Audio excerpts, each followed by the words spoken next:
It is 3 o'clock of a bright autumn afternoon, and in grim contrast to the brisk air and brilliant sunshine outside, we look into the foreboding office of the astute ML Elric at the Soul of Detroit podcast. Attracted by the beauty of the day, he steps to the window and gazes at the street below, when suddenly his door is flung open, and Shawn Windsor hurriedly enters, saying, "Is it time for Cyrus yet?" You asked interrogative question around my face. It's gone. What are you doing? What are you doing? That is not paid for by them. That is paid for by the people of Detroit.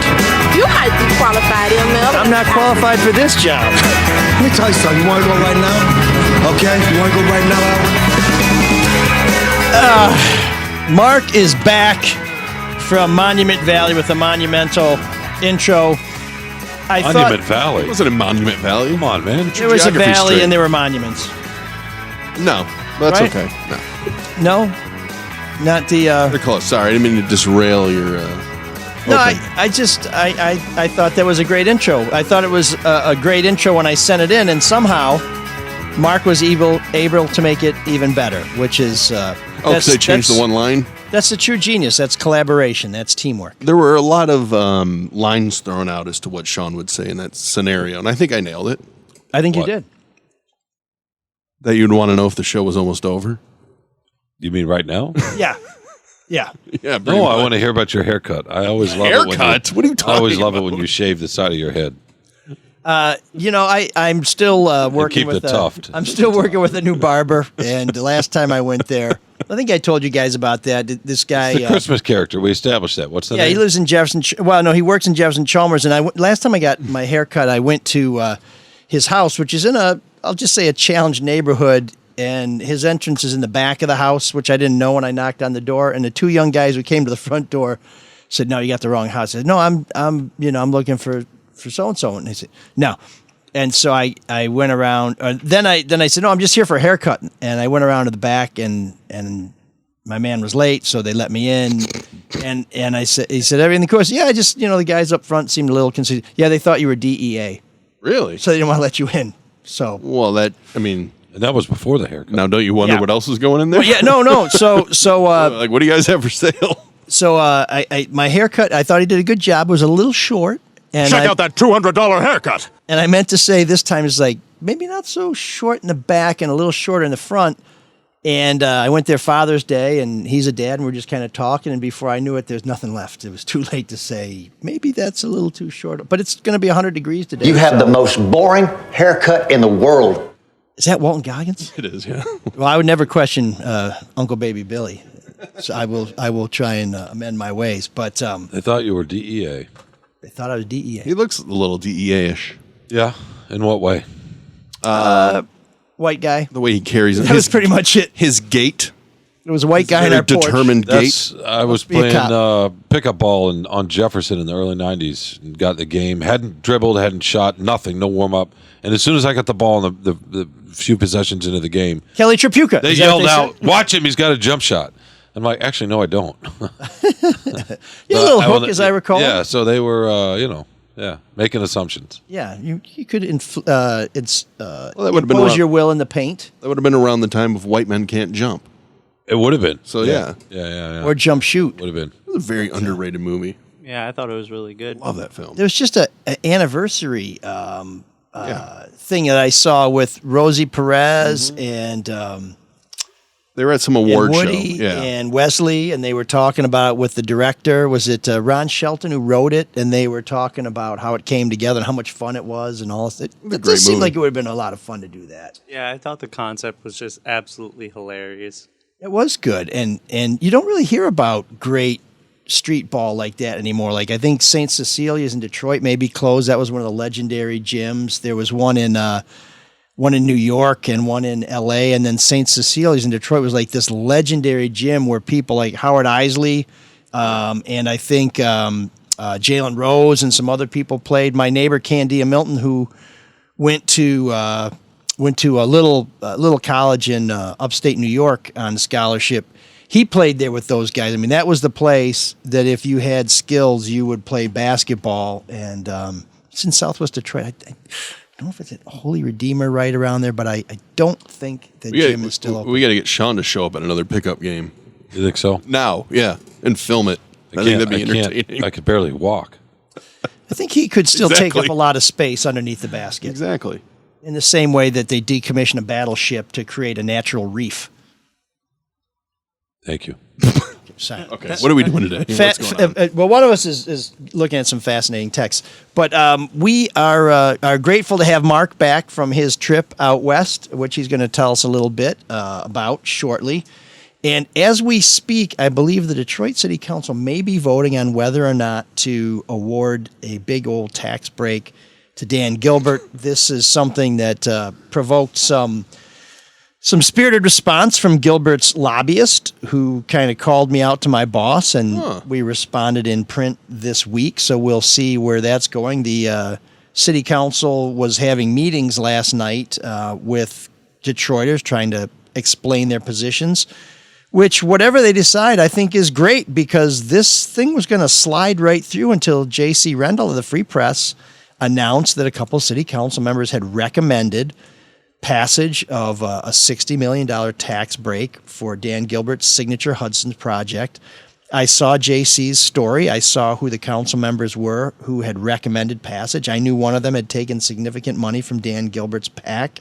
So Dana Afana, who's our City Hall reporter, JC and I quickly put together a story examining how much money Gilbert had given to city council members and the mayor. Mm-hmm. And that the vote was going to be the next day, because we didn't realize it was happening that fast. So we put the story together, and city council got together the next day. There was a lot of opposition. They postponed their vote, and we believe it's happening as we speak today. It looks like they postponed 21st. It again. Is that possible? Oh, did they? Well, 20 minutes ago from the Free Press, they postponed it. Well, let's put it this way. If it's a tough decision and it's Detroit City Council, odds are they'll postpone it. I mean, they were hoping to fly under the radar. The Free Press was watching. The Free Press, we caught them. They got caught. And now they're having to take a little more thoughtful approach to this whole topic. So we'll talk a little bit about that. And I also, we want to talk at the end of the show, we're going to catch up on a bizarre encounter Patrick had at a funeral that at first frightened him, but then left him very relieved. And let's just say that there's going to be no sort of troglodytic schmitzes out there. That's the good news. So we'll give you the good news first. They never thought they were going to get caught. We caught them. That's right. We caught them. That was a good tease. And I was running a little bit late today because for Father's Day, I think everybody here is a father. We just found out Patrick is not, so congratulations. That he knows of. Thanks, that we know of. But at least he hasn't conceived anything with a cousin, which is always good, but to avoid.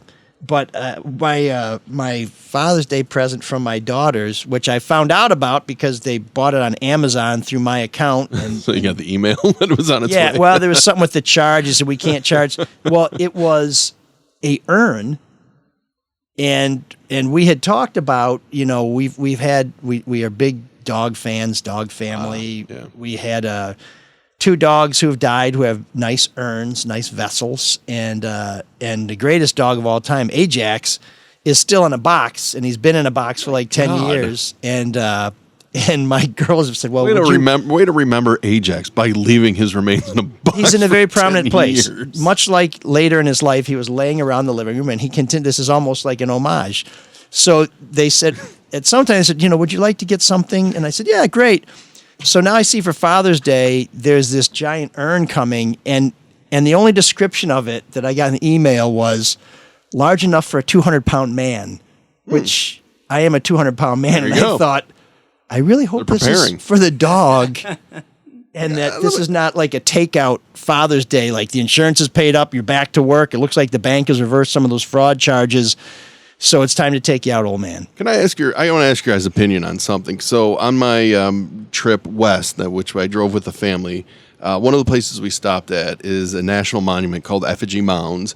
And the natives years and years ago used to bury their dead and artifacts in the mounds of shapes of animals, whatever. It was just a reason to get out of the car and walk a little bit.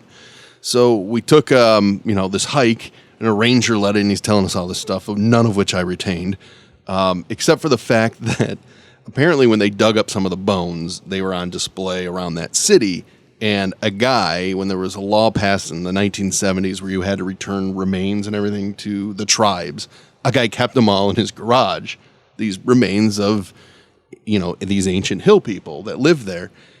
And after he tells this story, there was like this other older couple on the walk with us, and they were just appalled that this guy would do that. And my only thought was, and then I said it out loud, was, you guys can keep my bones in a garage after I'm dead. It means nothing to me. Am I being weird by, I don't care what you do with my body after I die? Yeah, once I'm dead, I don't give a shit anymore. Do you care? I mean, I guess not. My point being is that it's for the people that are still alive. So if it means something to them, fine, they can have my body and do whatever they want. But I don't care. Do you care what happens to your body? No. You don't? Okay. I do kind of like do you care the to be idea- buried or cremated? I do like the idea of there being some place for people to go, like a shrine where people could live, Well, of course you do, 'cause offerings your ego. or something like that. Well, Shrine. No, I thought his ego. What's a shrine? He actually said.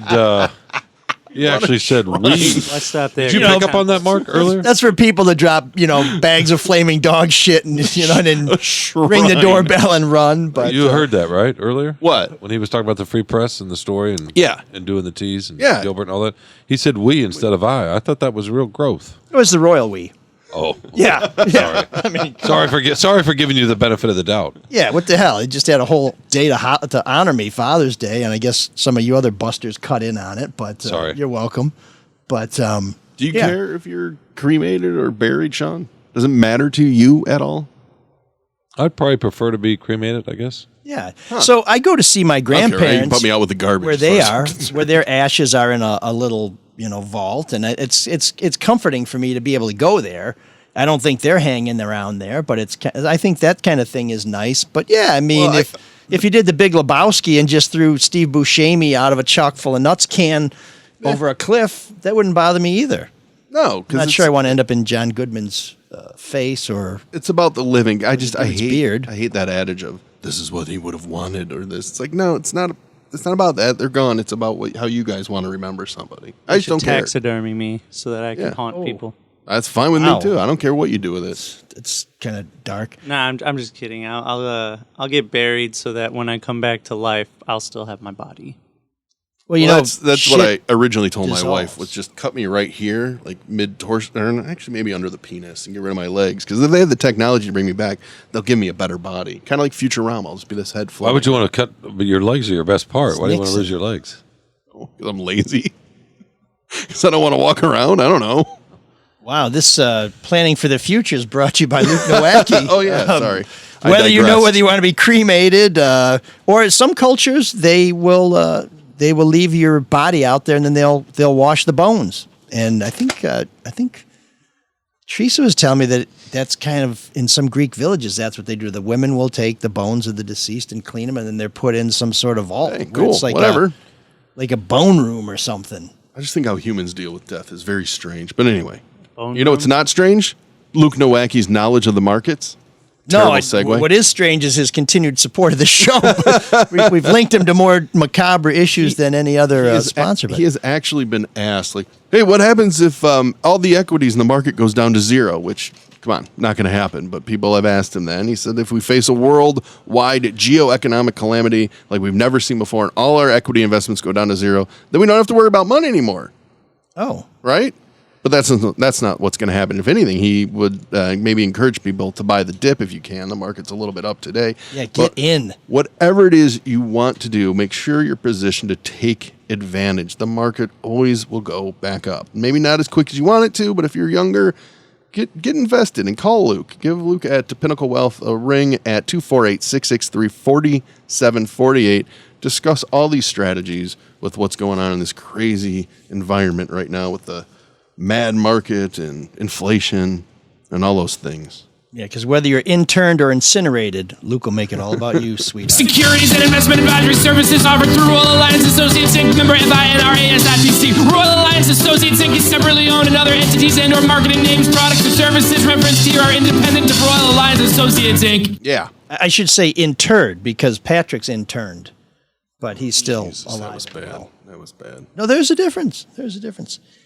How long before Cyrus? We should have gone with my original line. And Hall Financial, did you see the Fed raised rates by like three-quarters of a point? Yeah. A massive, massive jump, which means you may need some money or you may need to get on a good deal right now, in which case, give Hall a call.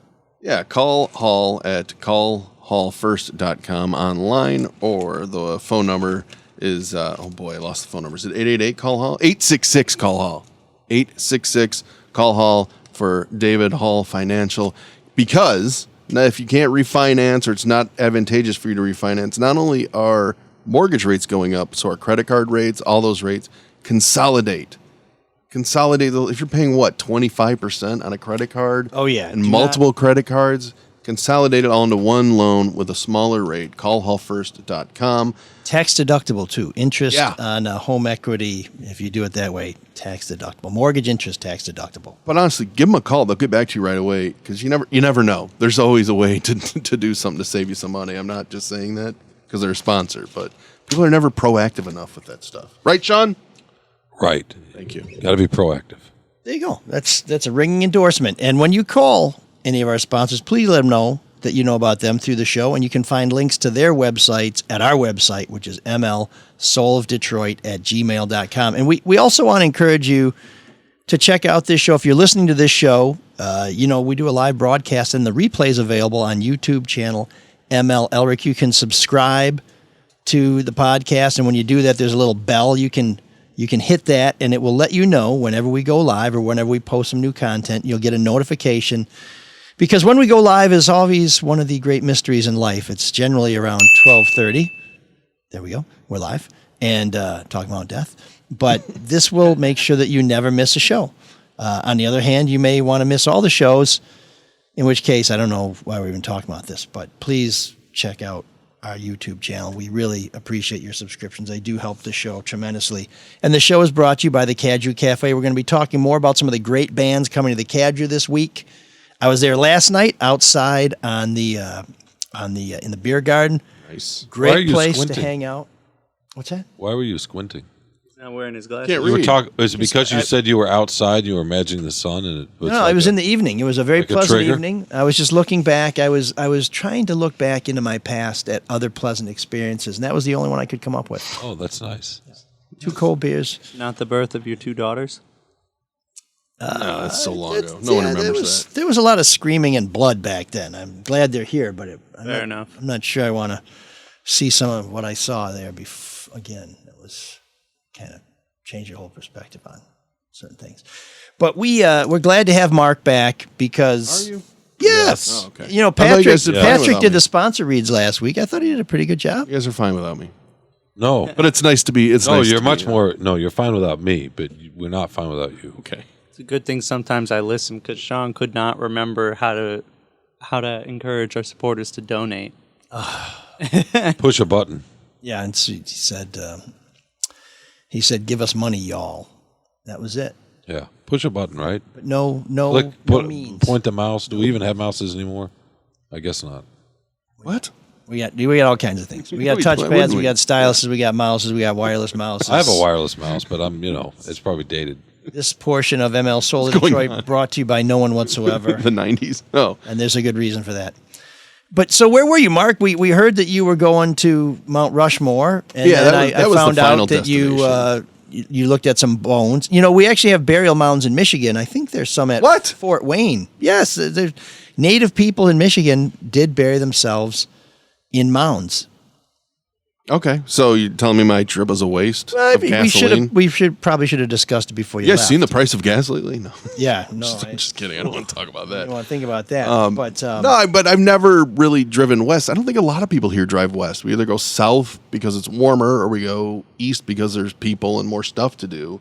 But I think I would prefer to drive west now, as long as it's past Chicago, than go south. I don't know why. There's just a lot more to see. Maybe because it was all new.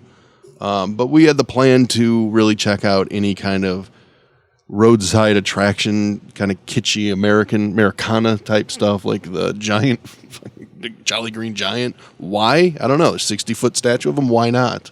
Spam Museum. Why not? And you can experience hundreds upon hundreds of miles of the Great Plains. Well, yeah. I mean, we did the Great sights and Badlands. views. We did Custer State. I love South Dakota. What a beautiful state. An 80 miles an hour speed limit on the road, too. Really? Ooh, yeah. Nice. It was beautiful. And windmills as far as the eye can see. I think my kids got a little sick of me going, hey, look at all the cows. You sound like about Schmidt. Maybe a little bit.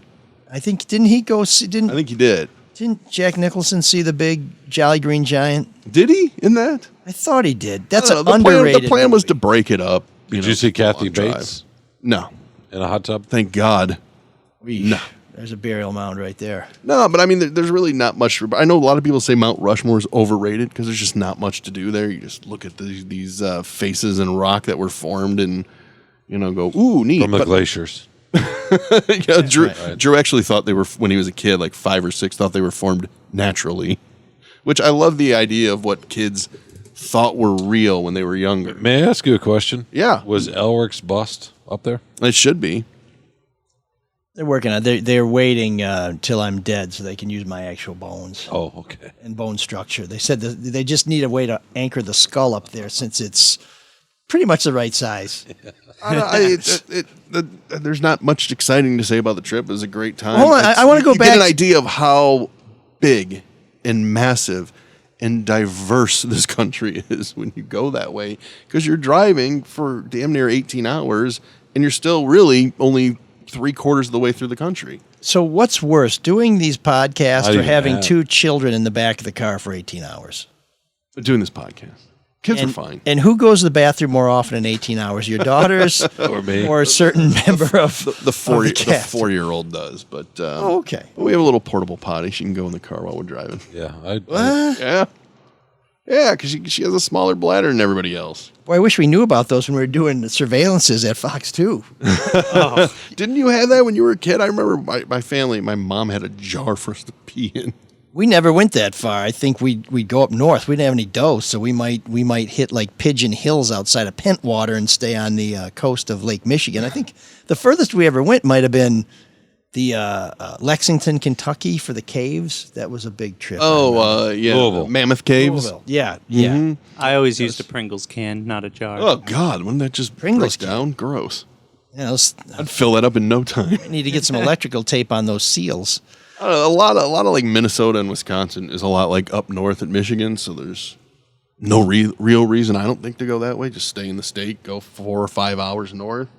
But man, the South Dakota area is just beautiful. So tell me about Mount Rushmore, because when you see these heads, they seem like they're huge, but I've also heard that when you go there, they're not that big. I think they're smaller than I thought. Well, we were talking about that, Shawn. I thought they appeared smaller than what I thought they were going to be. But yeah, that's the thing. How long do you look at a mountain and go, oh yeah, there's the 4 heads? But it's kind of an amazing feat of engineering that they did that they blew them off. Which I didn't know this, but they were going to put a woman up there in 1937. Did you know that? No. There was actually a bill. Amelia Earhart? No, Susan B. Anthony. Oh, okay. She got $1. Really? Yeah. So Susan. Why are you shaking your head at me? Well, if she were up there, if she were put up there, you might think about her differently now, right? You probably wouldn't be shaking your head. Well, I just think I probably know who she is. You don't know who Susan B. Anthony is? I've heard the name so many Suffragette? times. Okay. But I just thought that was intriguing. But yeah, what did you want to know, ML? You're about to ask me. Well, a question. I've seen pictures of the guys making it, and they're on like scaffolding with massive drills. So these things are bigger. The heads are bigger than a man. But how big do you get close to them? You really don't get that close at all. But I mean, close enough to see it, and it's I don't know, it's pretty interesting. There's just so much more to do around the Black Hills, which I kind of want to go back because we didn't even make it up to Deadwood or Devil's Tower or Monument Valley. Spearfit. Isn't Monument Valley in a totally different state? Yeah, it's in Utah. It's in Utah and Arizona. That's where Shawn was. Spearfish? Devil's Tower is still a bit of a hike from there. Yeah, it was about 2 more hours. And we had done so much driving. But that's pretty cool. Devil's Tower. I know, but it's just so beautiful out there. And I love the time change, too. So what do you do after you see these heads up? I mean, in New Hampshire, there was a natural formation called the Old Man in the Mountain. Yeah. That was on all the license plates. But you had to look at it from the right angle. And if you looked at the right angle, it looked like a man with a pointy chin. Mm-hmm. sticking out the side of a mountain, but they had to reinforce that with steel cables and everything, and eventually it collapsed. It fell down. When did that happen? I think it about 10 or 15 years ago. I remember seeing that. Kind of crumbled off. Coming up 95 from the south, right? Yeah.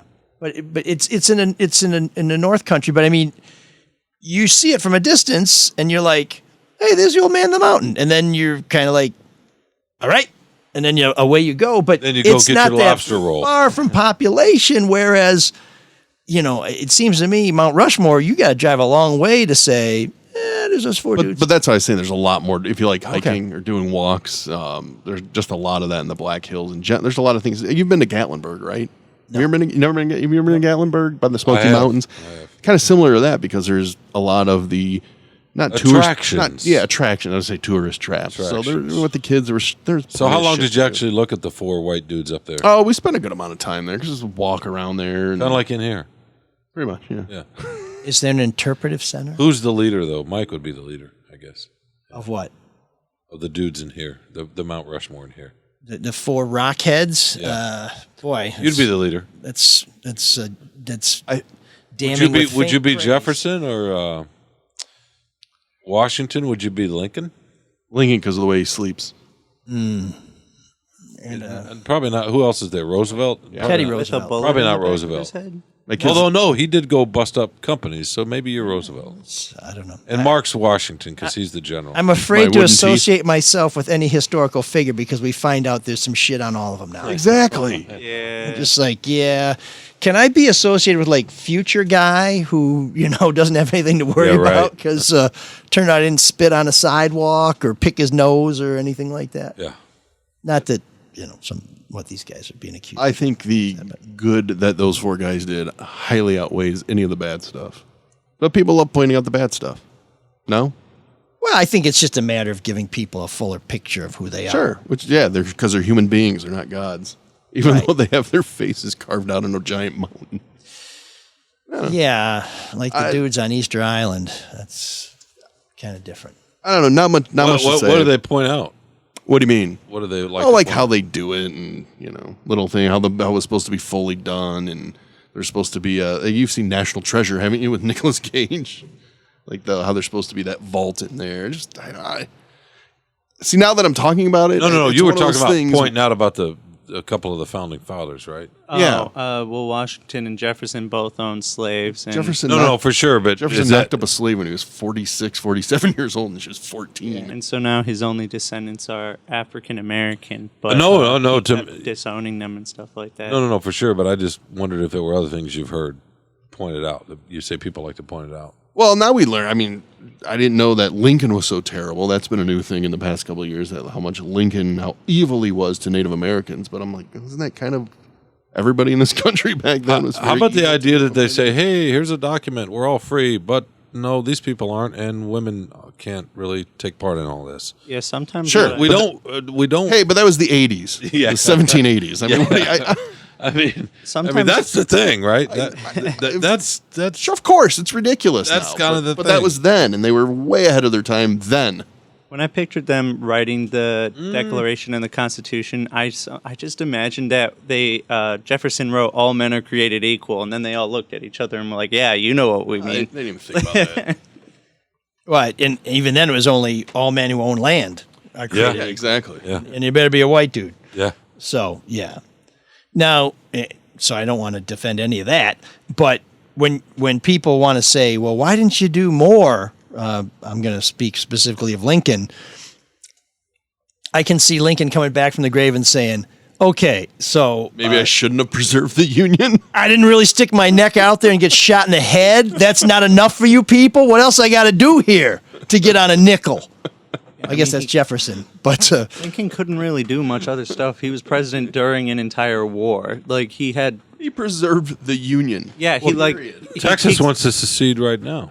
Yeah, and they want to get. So maybe he should have. Maybe he should have just freed the slaves and then kept two countries. So we'd have two countries now. So the people that don't want to be around each other can go.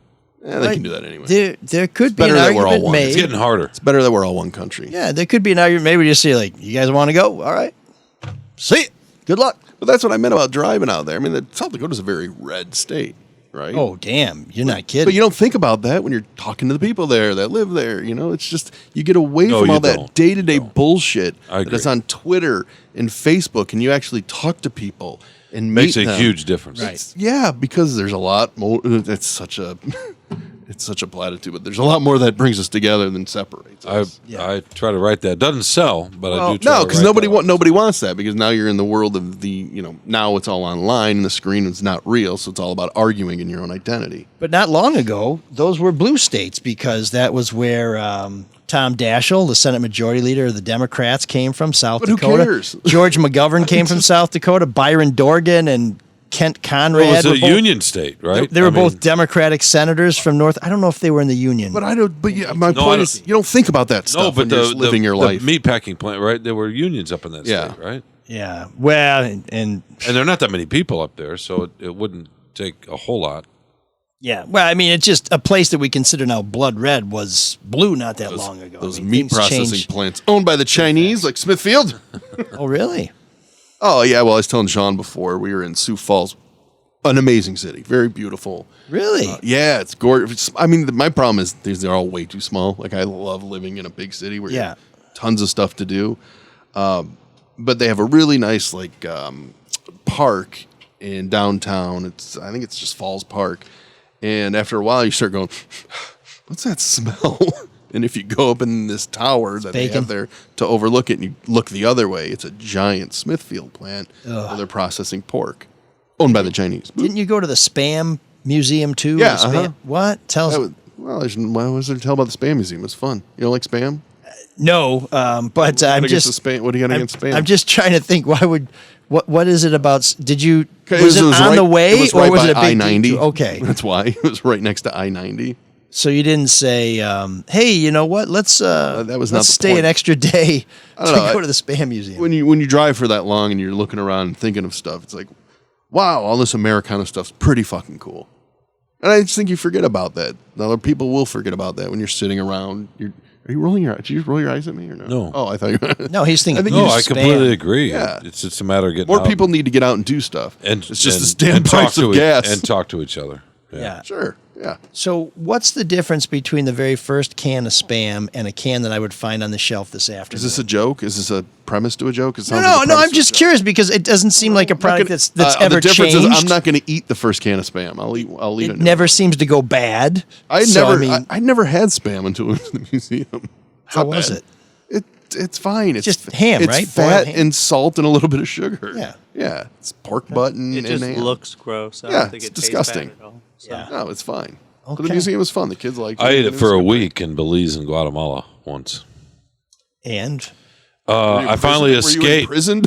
I was on a story there. World War II was finally escaped into a home with some locals and had some real food. That was grand.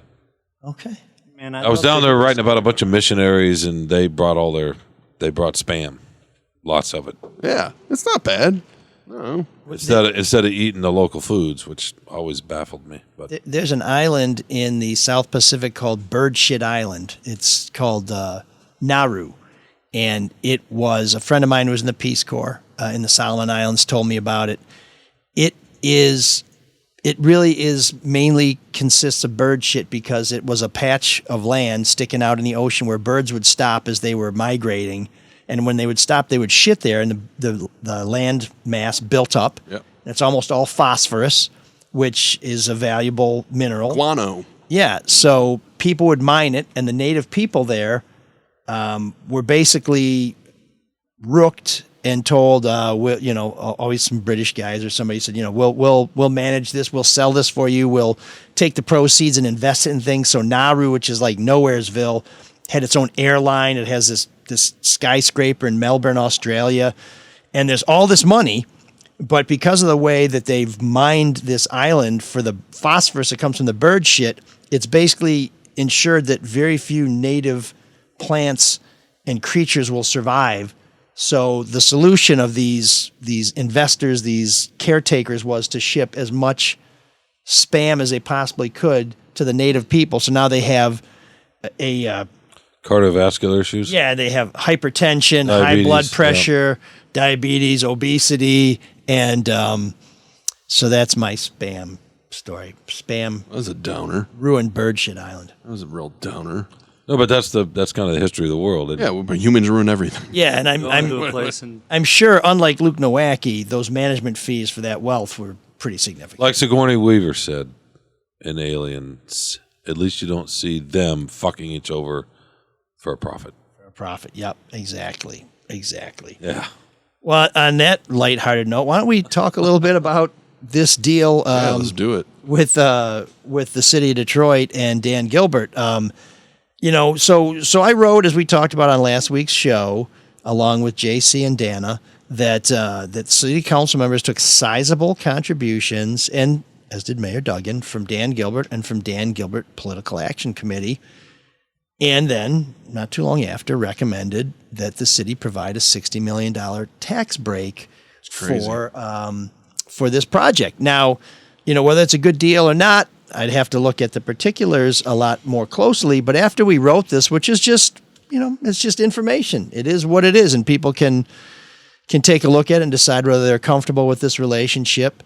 The top lobbyist for Dan Gilbert and the Dan Gilbert companies sent an email to the editor of the Free Press basically saying, well, this Elric ran for city council. It'd be kind of interesting to know how much money he raised and where he got his money, and that if you do something like that, it probably would, be transparent and help ensure confidence in the people that the Free Press isn't a hypocritical thing. Well, first of all, we did disclose that I ran for city council against one of the people who took money from Gilbert and now is recommending the deal. And what a shock. Yeah, and we did disclose all that stuff. So it's one of these emails where you say, well, this feels like you're conflating things because, first of all, I don't have a vote on city council, so who and where I raise my money from isn't really going to affect the course of human history. But second of all, it's all public record. Anybody wants to take a look at it, you go to the Wayne County Clerk, look up elections, go search for committee, type in Elric. You can see all my reports. You can see every penny I got, where it came from, where it went. It's all right there. And we do have a little bit of money left, as a matter of fact. And since the campaign ended, we've had to do some tidying up in terms of dealing with the clerk on a few matters and getting some expenses through and what have you. But I've been talking to community groups on the east side. That money will all be dispersed to nonprofits and to good causes. And even though I did lend myself a little money as a candidate and had some expenses that were out of pocket, I'm not going to be taking any of that balance back. It's all going to be going to neighborhood groups and nonprofits and things that help kids learn and do good things like that. But anyways, we figured, well, shit, we don't have anything to hide, so let's answer this joker's question. And the answer, quite simply, and we'll have a link to the story on our website, was I raised about $100,000, and really the only people I took money from where someone might say, ooh, he's kind of tight with them, is from organized labor, because guess what? I am kind of tight with organized labor. I believe in unions. Why are you getting attacked? I mean, for this Hudson's projection, distraction. Well, it's the same reason I had mentioned Basically. to a couple people in my house that they were overdue getting their cleanings from the dentist because I just come from the dentist. Okay, is that really answering the question? And the first thing that came back to me was, you got more cavities than anybody. I'm like, what does me having cavities how does that relate to you not getting your teeth? I see. You were giving us an example of projection. Yeah. I see. I was trying. Yeah, thank you. Trying, but I was okay. Why does Gilbert need another $60 million? Like, what is his argument? So I would defer to JC on that because he's the expert on these matters. He covers development for the Free Press. Great reporter. Okay, what did he say? Like, why? Well, what he did was he reported what the Gilbert folks said, which is this deal, some things have changed since then. Some costs have gone up. And the other thing that Wait a sec. Wait, okay. What is the cost going up because they're taking so fucking long to finish it? That's a fair question. Yeah, I think the answer to that is obviously yes. Building and building materials tripled, quadrupled in the last couple of years in some cases. But this thing was supposed to be done a couple years ago. Oh, that's what I'm saying, though. So you would have beat the shockwave. I'm sure they got hit by this, right? Because it's taken so long. But that's their fault. But yeah, that's kind of, they didn't hit their mark, and they have changed the design. It's now not as big as it was going to be.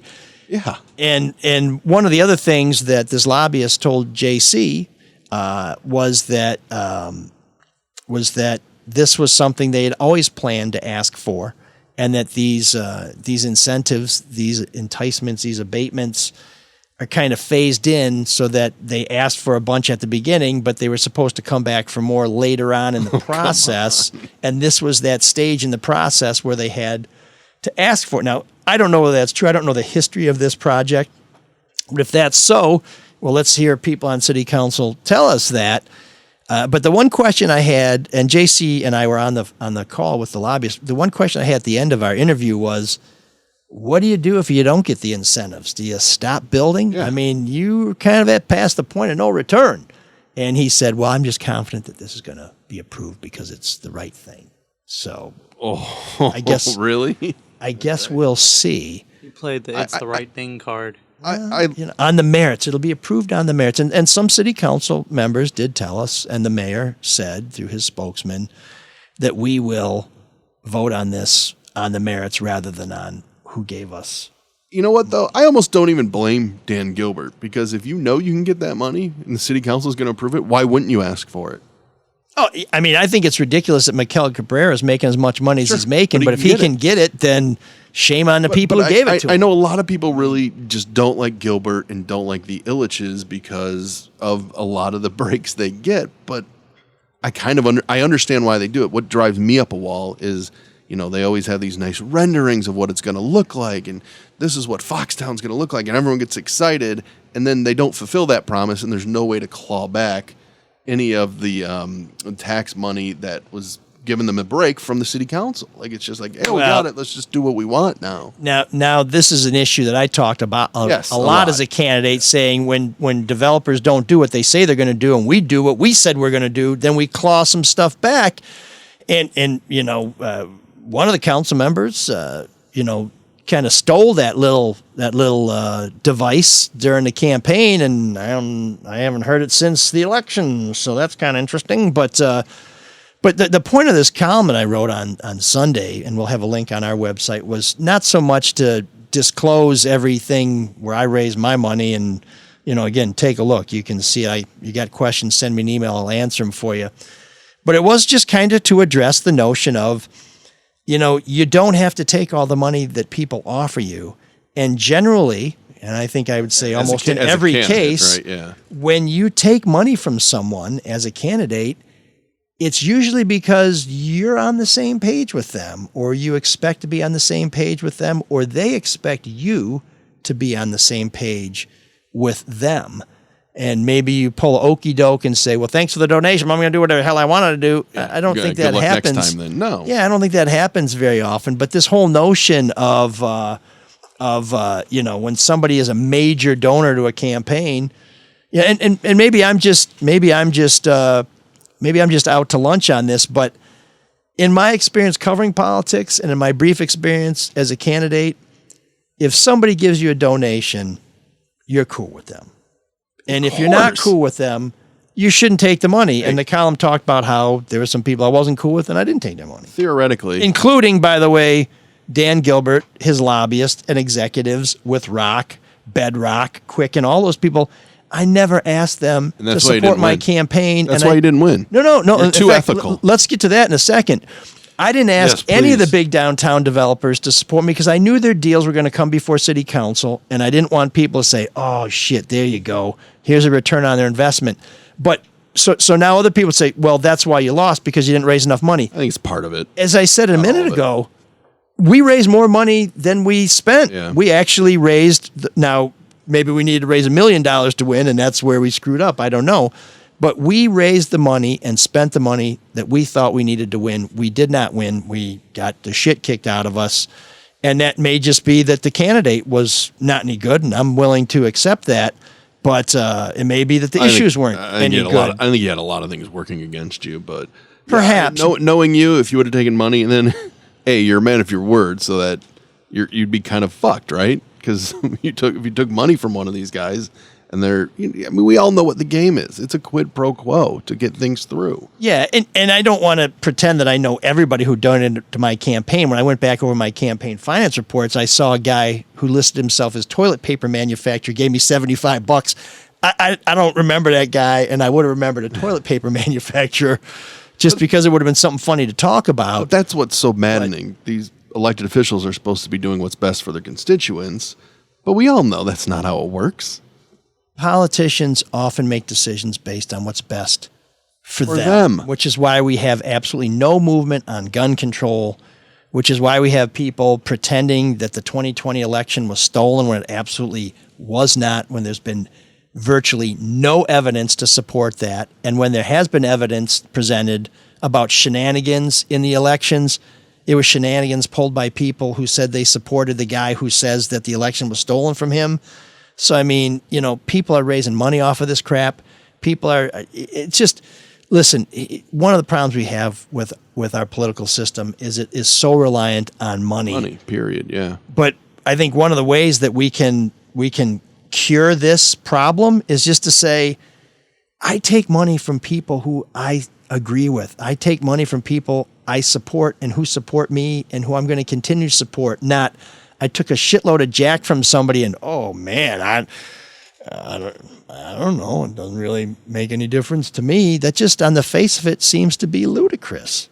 So what's going to happen if he gets that tax break? What's going to happen with those $60 million? Does the city pay for it or the taxpayers, or is it just kind of a voided out payment? No, yes. And so this is why people get crazy about the Illich's developments. They get crazy about the Gilbert developments. But everybody thinks we're writing them a check for $60 million. Oh, it's money they're not paying. Yeah, in fact, what it is they are still these developments are going to pay taxes, but they're going to pay less in taxes for a certain amount of time.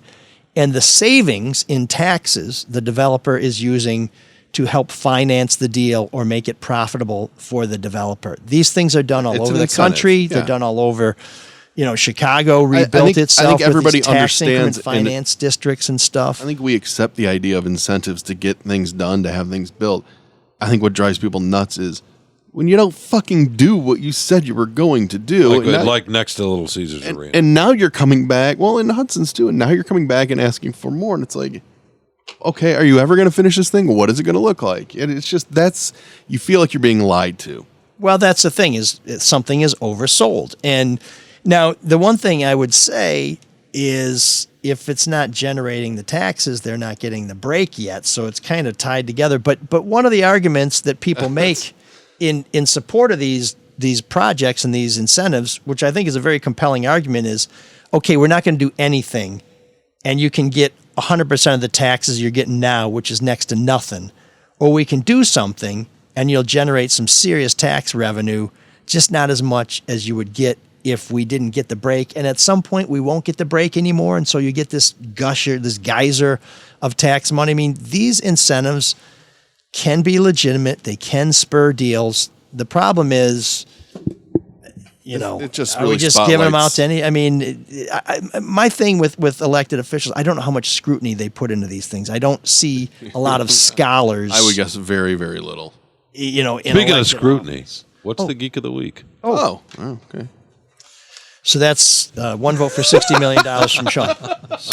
Oh man, the geeks have inherited Where's Cyrus? Can I do that? What a dork. Does him wanting to play with us again mean that he's turning into a geek? Or we're turning into cool guys? Sean's right. I mean, the conversation had run its course. Yes, when we're going to give away $60 million, let's just get to it. Well, this is actually about someone who raised some money on pretty clearly false pretenses. And there are so many reasons to choose Simone Gold, or Simone, I'm not sure how she pronounced it, that it would take, it's going to take a minute to work through. So please bear with me, because first, she's an anti-vaxxer. Come on now. Who is she? What is she? She is an activist. She is a doctor. And I believe the Washington Post reports she's also a lawyer who is a skeptic of vaccines and has basically kind of emerged from the pandemic as a right-wing darling, just saying, we're not going to do this, we're not going to do that, you're not going to control it. I know who she is. She's America's Frontline Doctors, that group. Oh, okay. Yeah. Well, great. So she's an anti-vaxxer. All right, well, then she was there on January 6th at the insurrection. And by the way, she's an emergency room doctor, but as the mob dragged a police officer down, she just stood there, offered no aid, offered no comfort, offered no assistance. And then finally, after all this, after she gets charged with some crimes, she raises $430,000 for herself and her anti-vax organization by claiming that her persecution was politically motivated and not because her ass went in the Capitol when you're not supposed to be doing that kind of thing. Once again, if people are going to give you money, most people are going to take it. I guess so, but she was being sent. Well, okay, so that's fair enough. But if you're going to take it, you shouldn't accept it on false pretenses. Yep. Anyways, as she's being sentenced, the judge says January 6th was about a lot of things, but it was not about the First Amendment, and it was certainly not about COVID treatment or vaccines. And then he gave her 60 days in stir to think about it. So while she's got that time, good answer. When did she get? There was first the natural sentence? out. What's that now? I heard it. When did she get her first? Like when did she first get her sentence? The human breaks. When did she first get her sentence? Yeah, she got sent to jail for 60 days. You said. Yep. When did she first go in? Right after they sent her there. I don't know. Oh, okay. Well, now I'm fascinated in this question. Why? I just want to know if she's sitting there thinking right now. No, probably not. I may have been speaking euphemistically because I'm not sure she's ever going to quietly reflect upon her deeds or misdeeds. But I do have that hope in my breast that maybe Dr. Gold will someday learn and grow. It's a very forlorn hope, but it's there. But meanwhile, she's sentenced to... she's been sentenced forever to be our Geek of the Week. You know what? Oh, my God, what? Did you do that on purpose? Can we get some reverb on Geek of the Week? You know what's going to help us learn and grow? The names. That's what I was about to say because, we needed to get there. But you beat me to it, so sorry. We're going to beat you in all kinds of ways in a minute here. See you again. There's an all-night party in room 7609.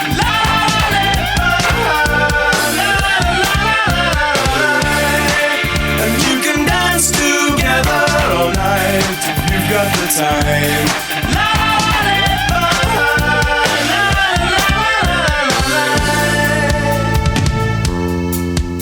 This week's suggestion for Room 7609 comes once again from DJ Dan, our new wave god. I love DJ Dan, but some of his picks have been not the best. No, he goes for the obscure stuff. He is trying to bring some of these new wave bands that we trying to educate us. Exactly. I appreciate exactly. He is our sensei, and we are but grasshoppers. Wax on, wax off. Like me, sometimes I need to be the bad cop. You know what I mean? That was about to go off the rails, and let's play the song. How about that? Do you want to set up the song? Yeah, set it up. Come on, man. So, anyways, this song by the Names is called Night Shift. And when I was looking at the video on YouTube, a commenter said, I remember listening to this in '84 when I had to go to the hospital to see my dying girlfriend on the night shift, which gives you a sense of just how dark and foreboding it is. Anyways, here's the Names with Night Shift. From the concrete jungle, from a distant zone, so we talked it over and decided to go. There were children crying on the radio. There were people dancing on the night scene. There were crying babies, there were morning tears. When I heard you, Mama, I began to feel irritation tearing at my silver ears.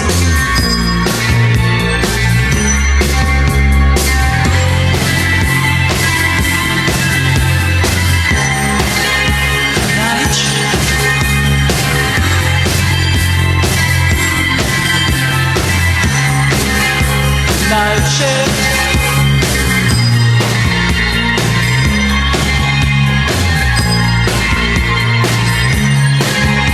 Invitations coming on the telephone from another station in a different zone. In the silent evening, we were ready to go. There were children crying on the radio. The people come and then the people go, and the faces melting on a video. When I stared at you, the wind began to blow, and we never found what we were looking for.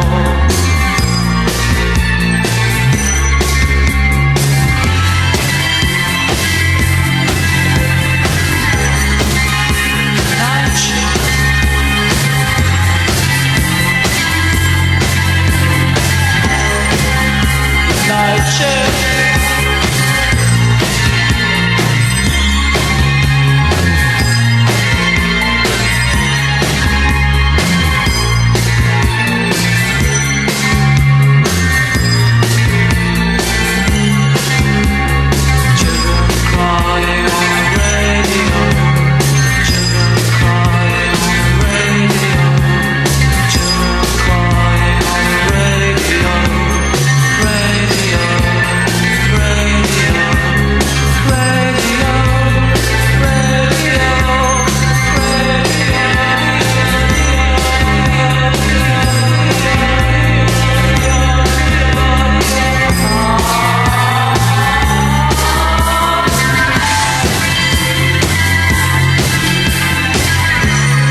So I don't know whether that heartfelt memory of going to visit this guy's dying girlfriend did, in fact, result in the girlfriend dying. I presume that it did, and I don't know why that would be such a heartfelt memory. But that was a better pick by Dan. Yeah, I like that song. It's kind of atmospheric. It's kind of got some.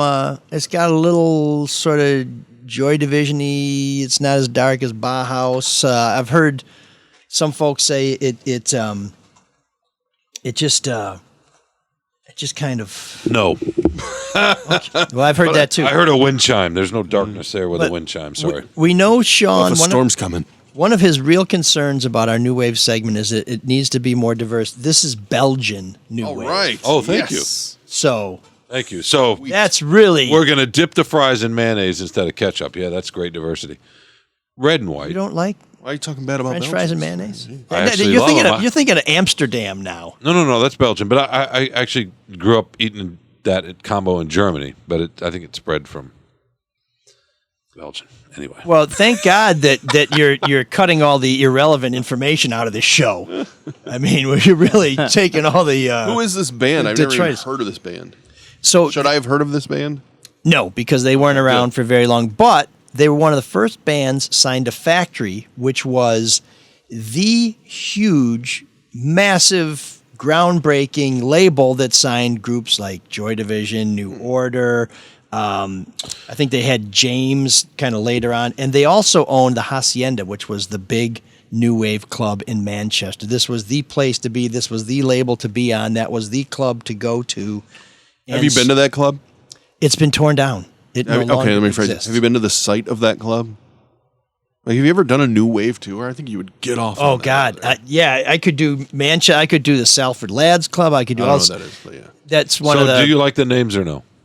I do like this. I mean, this is kind of it's kind of brooding, but it's a Even little with melodic. the Fisher Price xylophone, you think that's brooding? Do you think it didn't I'm have enough open soul, to Shawn? instrumentation of various sources, but sure.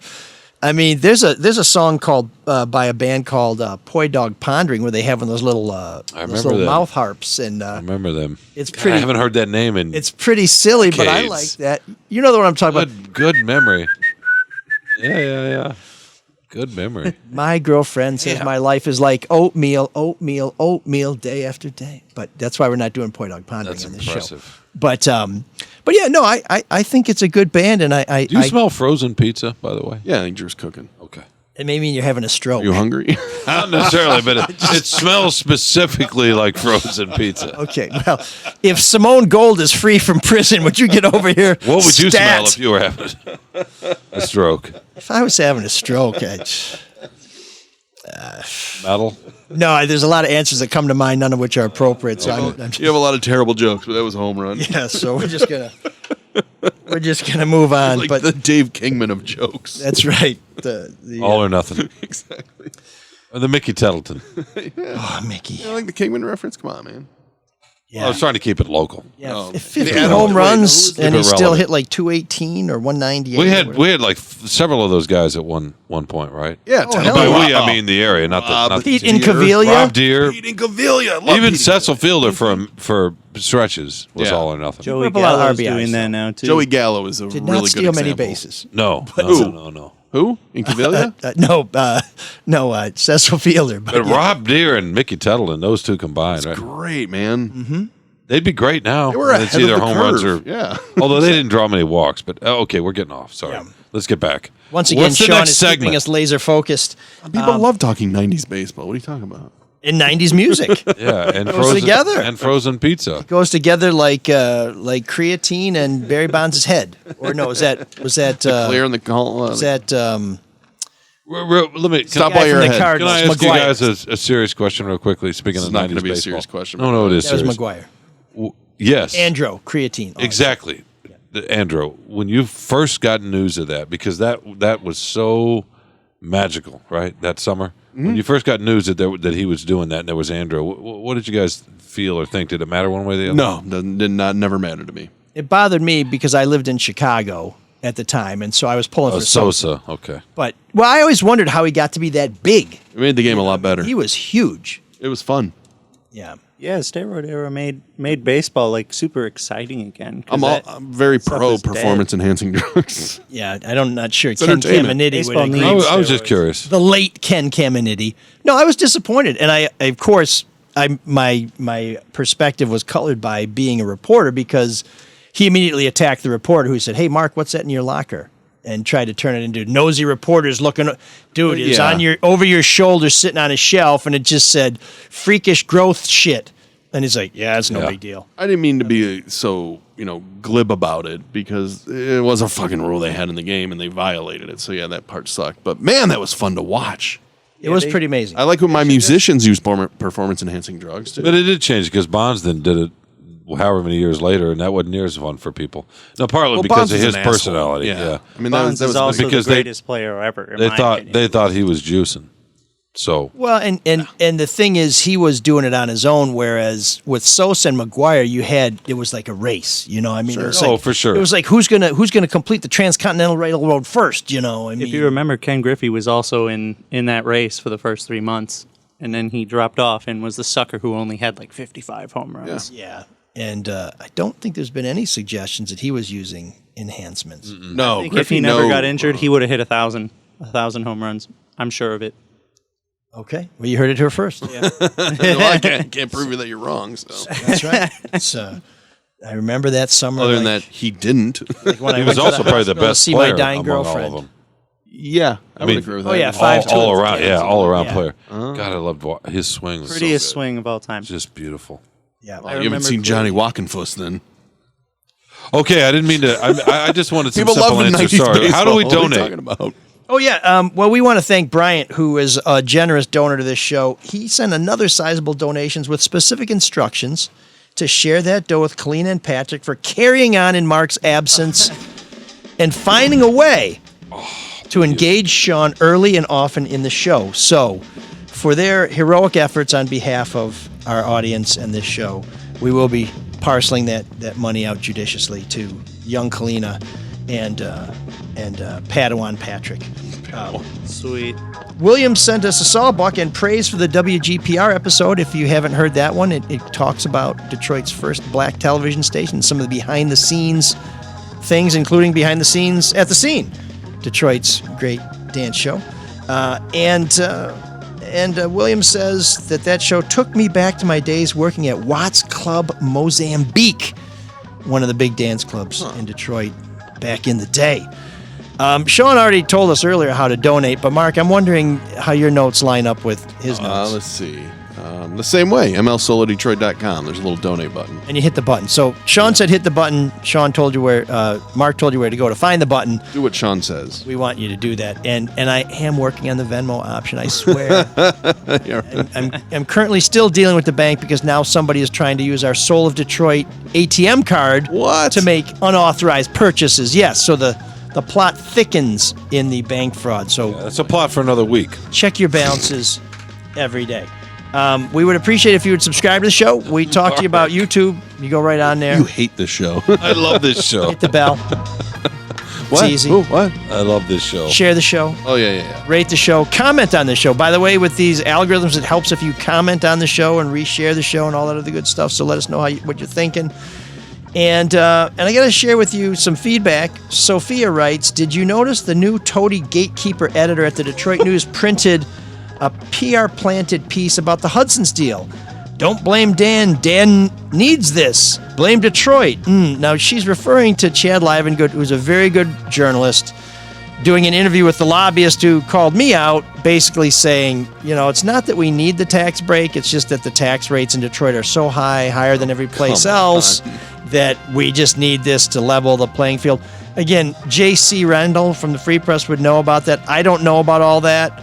I did read that and say, it does seem to me at some point when he quotes a Detroit City Council member saying, I think it's a good deal, and that City Council member took like $14,000 from the PAC, maybe you also asked that City Council member, and did this PAC contribution bear any influence on your position on this deal? And Mr. Livengood did not ask that, or if he did ask that, he did not include that in his report. So I'm not ready to go as far as Sophia goes, but when I read that, I did come away thinking there's a few issues that didn't get touched on here that maybe should have.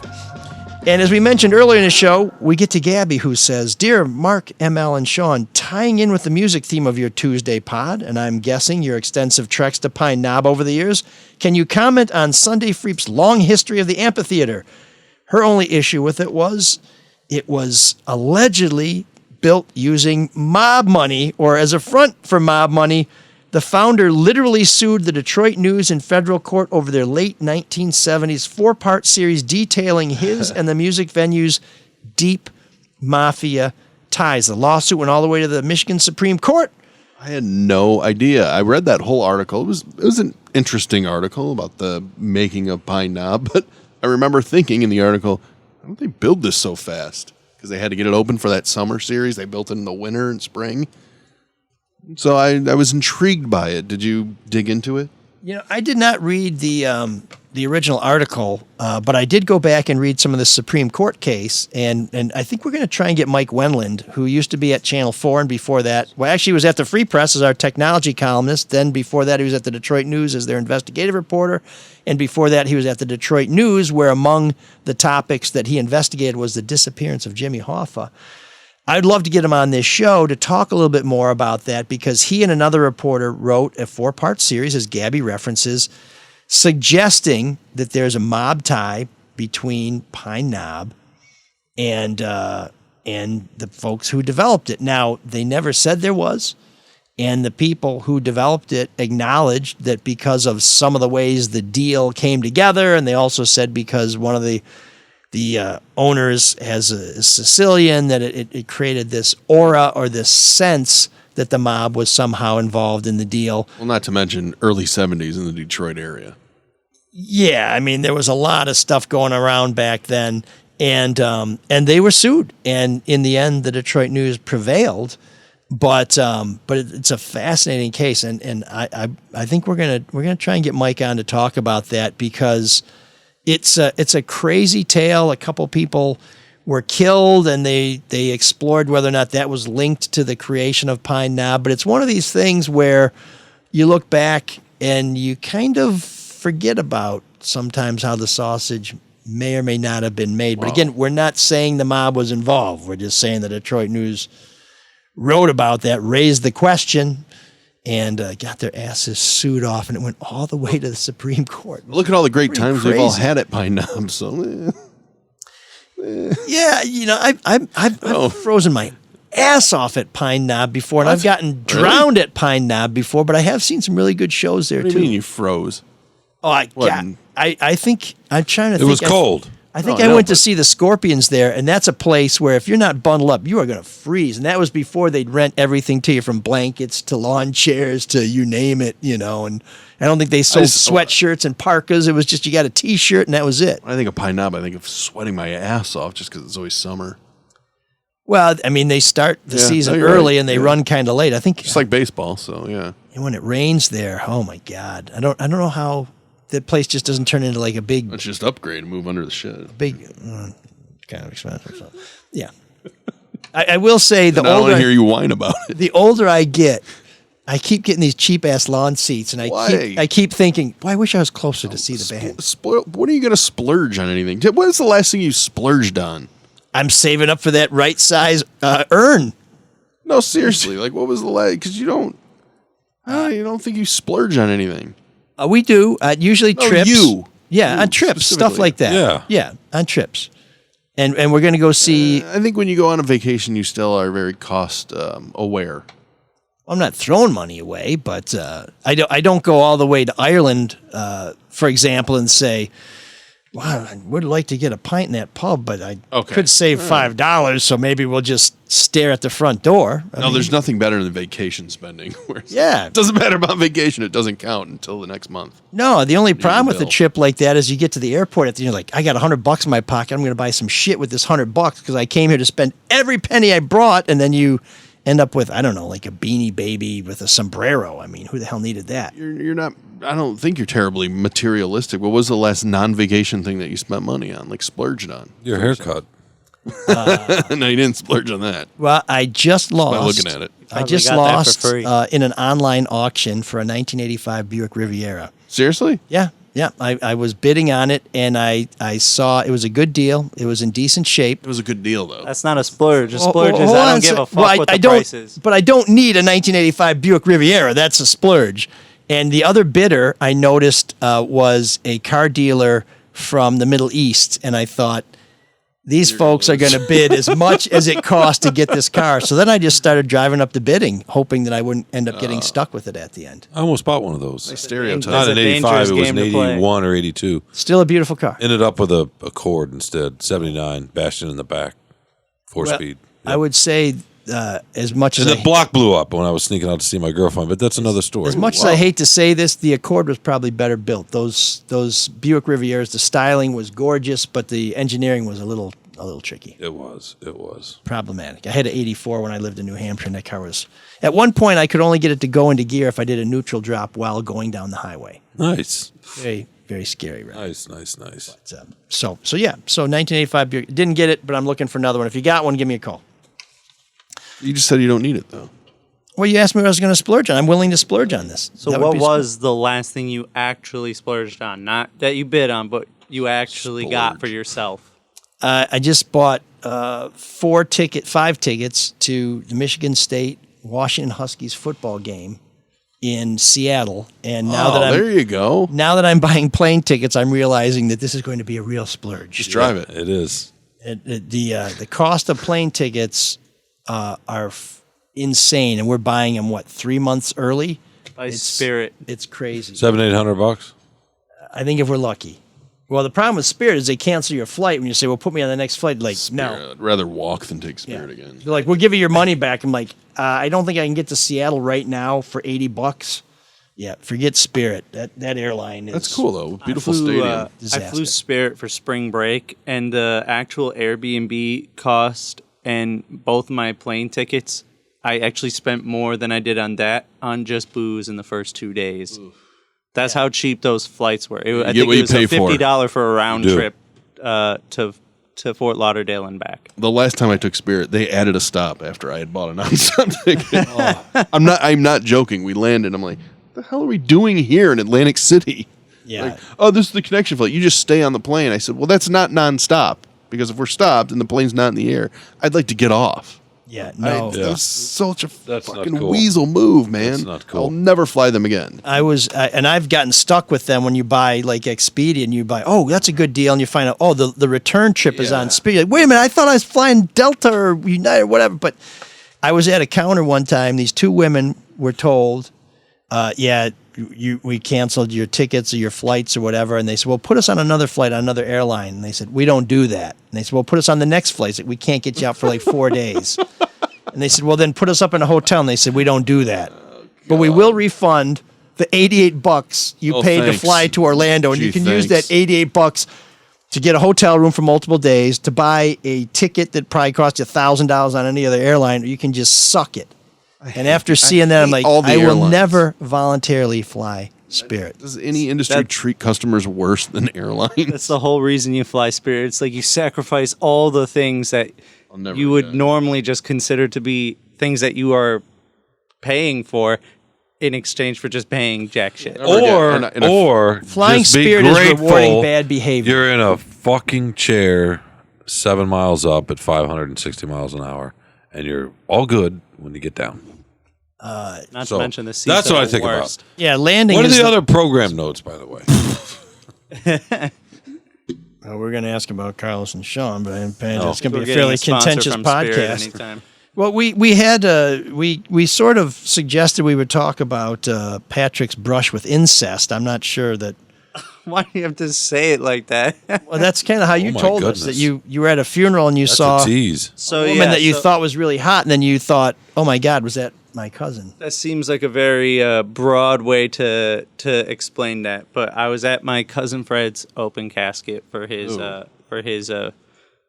funeral. That would be the next day, and I saw this one girl who I had a huge crush on in middle school, and one reason why I never go out or ask out any Lebanese women is because if you're on the east side of Michigan and you're Lebanese, you're probably related to like all the other Lebanese people. But I thought this girl was Maltese. So I had a crush on her in middle school, and then I saw her at the open casket. I was Malted like, milk ball joke comes to mind, but we're just going to move on. I saw her at the open casket. I was like, oh, fuck. I think she might be related to me.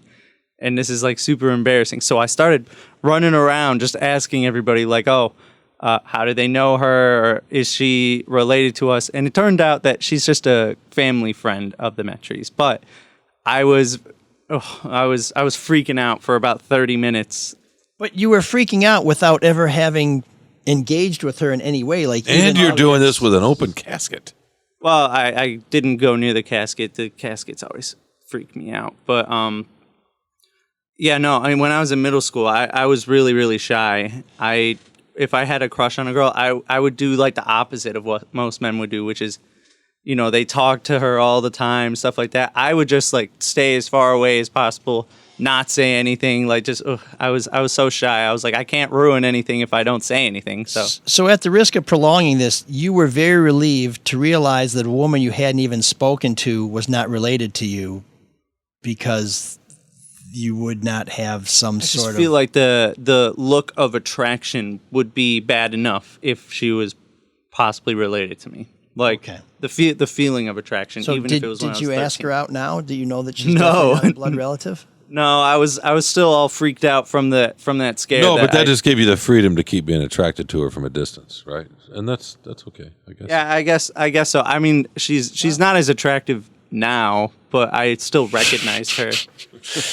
Okay, I dated my sister once. Yeah. 2 years. Yeah. The breakup was horrible, but the sexual chemistry, I don't have to tell you, was electric. Oh, Jesus Christ. So, I'm no Casanova, but if I could just offer this little bit of advice before we go, and this stalker moment brought to you by don't go up to her now and say, you're not as attractive as I used to think you were, but we're not related, so would you like to go get a coffee? You're saying I don't see that working. No, I'm saying you shouldn't say that. No. You should say that and report back on the next episode of ML Solar Detroit. All right, I'll do it. There was a natural out there. Oh, yeah. Cyrus. Yeah. I'll do it for the content. I've got no shame. Did you say Cyrus? Complete the sentence. Cyrus. No, Mike said it, so I didn't want to. Cyrus, put us out of our misery. Can you dig that? Can you dig it? Can you dig it?